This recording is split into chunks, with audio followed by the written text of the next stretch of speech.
What's up, everyone? This is Silver Slayer. If you want a chance to win some free silver, then make sure you click that subscribe button and go enter my 38,000 subscriber silver giveaway. I'll be announcing the winner tomorrow, so this is your last chance.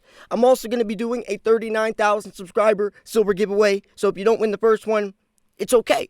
And if you don't win the 39,000 subscriber silver giveaway, it's okay because I'm doing a 40,000 subscriber silver giveaway. And I'm giving away over $1,000 worth of silver in that one. So you definitely want to be subscribed.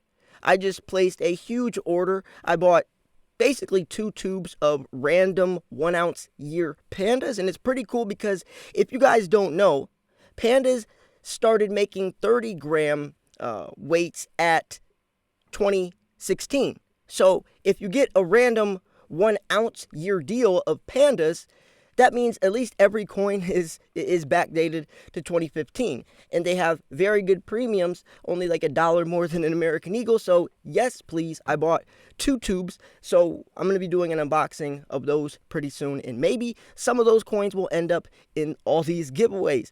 So you got to be subscribed. I also post daily videos. Now, I know there's a lot of new investors, a lot of new eyes, a lot of new skeptics, people that have never invested a single dollar in their entire life looking towards silver, right?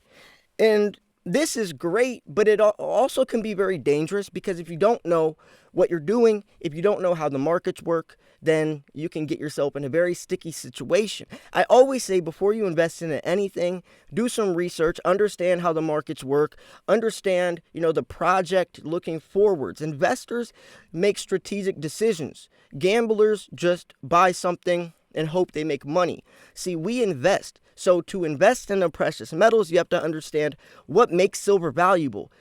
Believe it or not, silver's value isn't because it's shiny, right? Silver isn't just valuable because it is shiny. There's real reasons. And actually, once upon a time, our money was silver, right? Someone the other day said silver isn't money. And I was like, wait, are you serious? I mean, money was literally silver pre-1965. You ever heard of constitutional silver, right? Mercury dimes, barber quarters, walking liberties. I mean, that was literal money. So now we're in a situation where a lot of new people are investing in the precious metals, but they don't understand how the markets work. And this is going to be a lot of impulse buying and a lot of panic selling, which are the 2 scariest words in the precious metals world. But there's also something else I want to talk about. Now, you'll hear a lot of FUD, which is fear, uncertainty, doubt, and this can be rightfully so. Sometimes, price manipulation, stuff behind the scenes is going on. I'm not going to paint the precious metals world as rainbows and unicorns if it's not always so. I'm going to be as transparent as I can on this channel, right? That's my goal, is to show you guys the reality. And if I don't, then I'm not doing my job correctly. So, when we are investing, you have to know that not everyone's perfect. Not every company's perfect.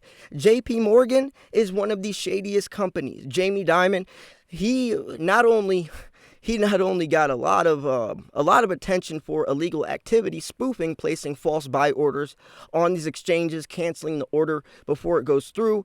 They were doing this with millions and millions of dollars. 3 of their employees got sent to prison. They're doing a deeper investigation, backdating 15 plus years they've been doing this stuff. And Merrill Lynch, the Dutch bank, a lot of different people, a lot of different big business, big banks have been basically manipulating the precious metal, the silver markets. And silver is a lot easier to manipulate than gold because silver is a much smaller market. And that's why they're doing this with silver. That's also why silver is more volatile. I call silver gold on steroids. It hits higher highs and lower lows. If gold's going to rise 10%, silver's going to rise 16, 17%. But it also goes the opposite way. If gold's going to drop 10%, silver's going to drop 16, 17%, which makes it more opportunity, but also more risky. That's why they call it the devil's metal. Now, I don't really see the risk part because regardless, like I just spent, $1,700 for 2 tubes, And you could say, wow, you just spent $1,700.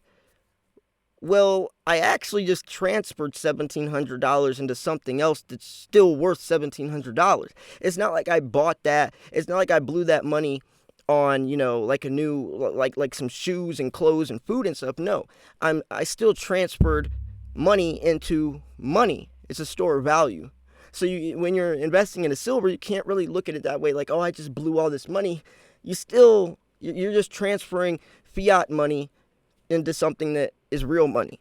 So when we're talking about manipulation, when we're talking about markets, when we're talking about the corrupt financial system, whether you like it or not, whether you want to acknowledge it or not, there's a lot of shadiness going on behind the scenes. There's a lot of it. There's always going to be. Wherever there is money, wherever there's a dollar to be made, wherever there's people in power, wherever there's authority, you got to know that there's shadiness happening. You have to know this. So what can we do about that?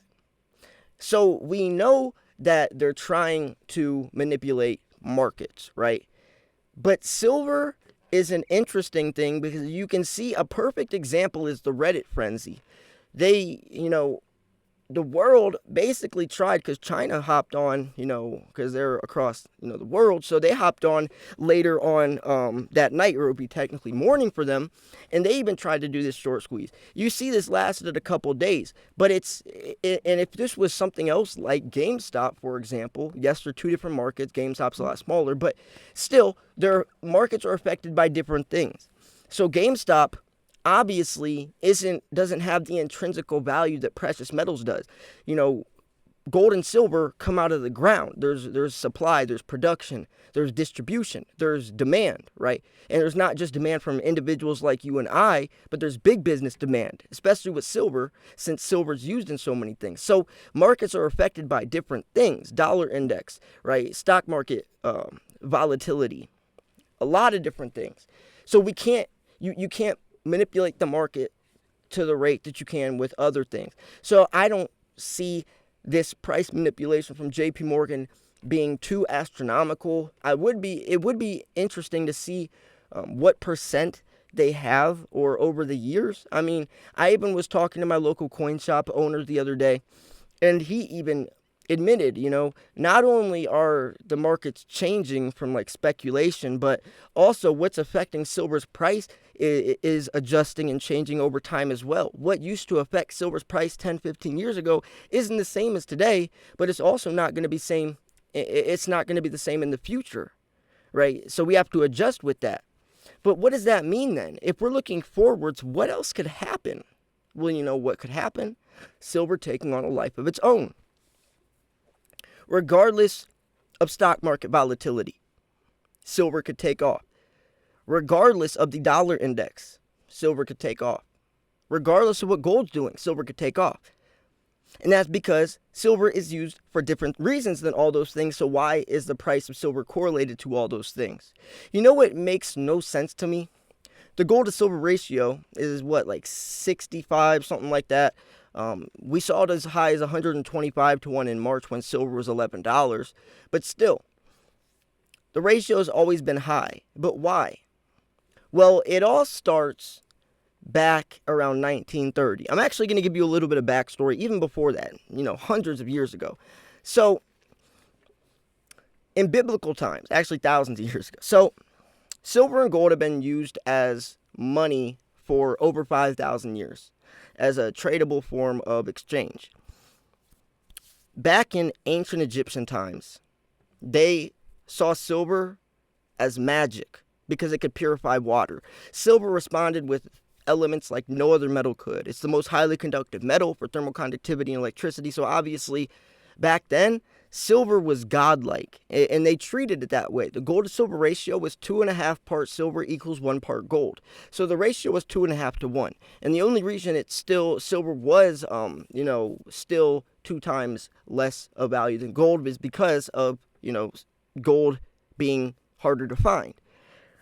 So it was 2.5 parts silver equals 1 part gold, so 2.5 to 1.